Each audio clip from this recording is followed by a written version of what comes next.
여러분, 혹시 성경 읽다가, 이 구절은 저번에 읽었던 구절이랑 좀 다른 얘기를 하는 것 같은데? 이런 생각 해보신 적 없으세요? 오늘은요, 바로 이런 궁금증을 풀어줄 아주 유용한 열쇠, 조직 신학에 대해서 한번 쉽고 명쾌하게 파헤쳐 보겠습니다.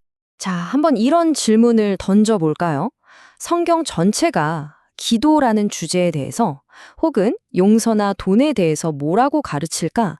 이걸 한 번에 쫙 정리하고 싶다면 와, 이거 정말 막막하게 느껴질 수 있어요. 마치 진짜 거대한 도서관에 뚝 떨어져서 특정 주제에 대한 책을 모조리 찾아내라는 미션을 받은 것 같죠? 네, 여러 조각으로 이루어진 책. 사실 성경이 어려운 이유가 바로 여기에 있어요. 성경은 처음부터 끝까지 한 번에 쭉 쓰인 책이 아니잖아요. 수천 년에 걸쳐서 기록된 정말 다양한 문서들을 한데 모아놓은 모음집이죠. 바로 이 점 때문에 하나의 주제를 쭉 따라가는 게 생각보다 쉽지 않은 겁니다. 그런데 정말 놀라운 사실이 뭔지 아세요? 우리 대부분은요, 자기도 모르는 사이에 이미 기본적인 조직 신학을 하고 있다는 거예요. 진짜로요. 예를 들어서 우리가 예수님만이 하나님께 가는 유일한 길입니다 라고 고백할 때 이게 뭘까요? 성경의 여러 부분에 흩어져 있는 가르침을 하나의 핵심 문장으로 요약한 거잖아요. 바로 이게 조직신학의 아주 기초적인 시작점이라는 거죠. 자, 그럼 이런 기본적인 요약에서 한 걸음 더 나아가서 어떻게 하면 좀 더 깊고 체계적으로 이해할 수 있을까요? 이 흩어진 조각들을 어떻게 하나로 맞출 수 있을까요? 그 해답이 바로 조직신학입니다. 조직신학은 한마디로 이거예요. 성경 전체가 오늘날 우리에게 특정 주제에 대해 뭐라고 가르치는가? 이 질문의 답을 찾는 학문이죠. 그러니까 특정 주제에 대한 성경의 모든 구절을 샅샅이 모아서 오늘을 사는 우리에게 주는 핵심 메시지가 뭔지 명확하게 정리하는 작업이라고 할 수 있어요. 마치 흩어져 있는 구슬들을 하나하나 꿰어서 아름다운 목걸이를 만드는 것처럼요. 자, 여기서 아주 중요한 구분이 하나 나옵니다. 바로 성경신학과의 차이점인데요. 이건 알아두시면 정말 유용해요. 성경신학은 뭐냐면 어떤 가르침이 성경의 역사 속에서, 그러니까 구약부터 신약까지 어떻게 발전해 왔는지를 추적하는 거예요. 마치 역사 탐정 같죠? 반면에 조직신학은 자, 이제 모든 이야기가 완성됐으니 성경 전체가 오늘날 우리에게 뭐라고 말하는가에 집중합니다. 최종적으로 완성된 그림을 보는 거죠. 초점이 완전히 다르죠? 좋아요. 그런데 왜 이렇게까지 해야 할까요? 그냥 성경을 부분 읽는 것만으로는 부족한 걸까요?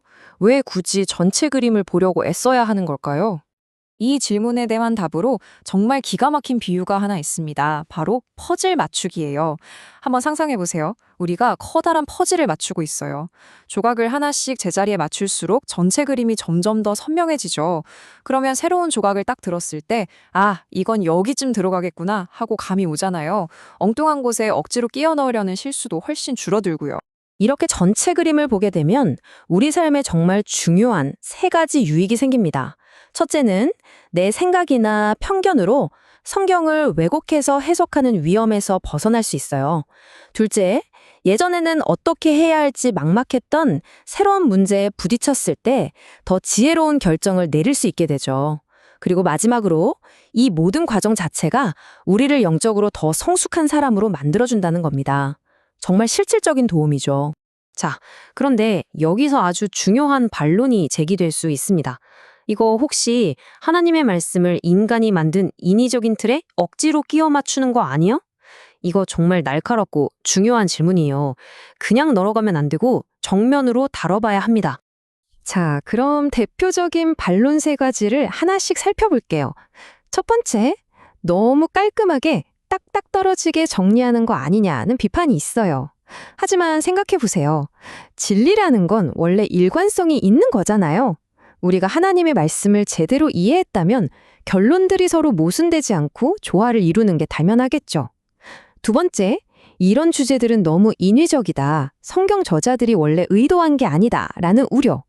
물론 성경이 주제별 참고서는 아니죠. 하지만 오늘을 사는 우리가 우리 삶에 중요한 질문을 던지고 성경에서 답을 찾는 건 너무나 자연스러운 일입니다.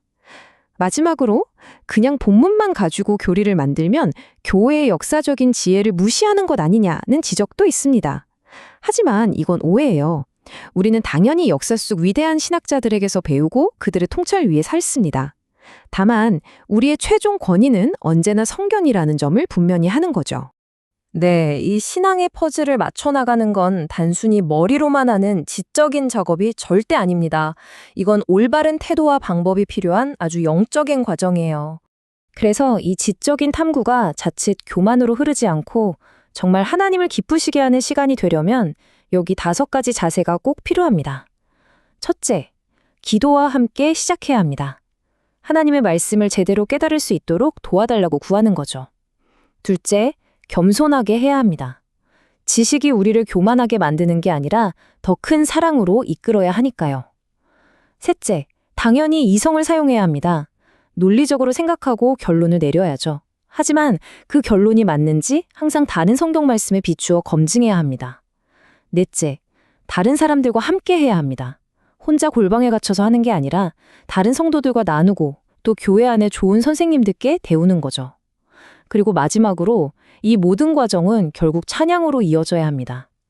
우리는 살아계신 하나님을 공부하고 있다는 사실, 이거 절대 잊으면 안 돼요. 결국 이겁니다. 시편 기자가 고백하잖아요. 하나님, 주님의 생각이 어찌나 소중하고 놀라운지요. 교리를 공부하는 최종 목표는요, 그냥 지식을 더 많이 쌓는 게 아니에요. 그 진리의 깊이와 아름다움에 압도되어서 벅차오르는 마음으로 하나님을 예배하게 되는 것. 바로 거기에 있습니다. 결론적으로 조직신학은요, 우리를 올가매는 복잡한 규칙집이 아닙니다. 오히려 우리 각자의 믿음이라는 퍼즐을 더 아름답게 완성해 나가도록 돕는 아주 유용한 조립 설명서 같은 거예요.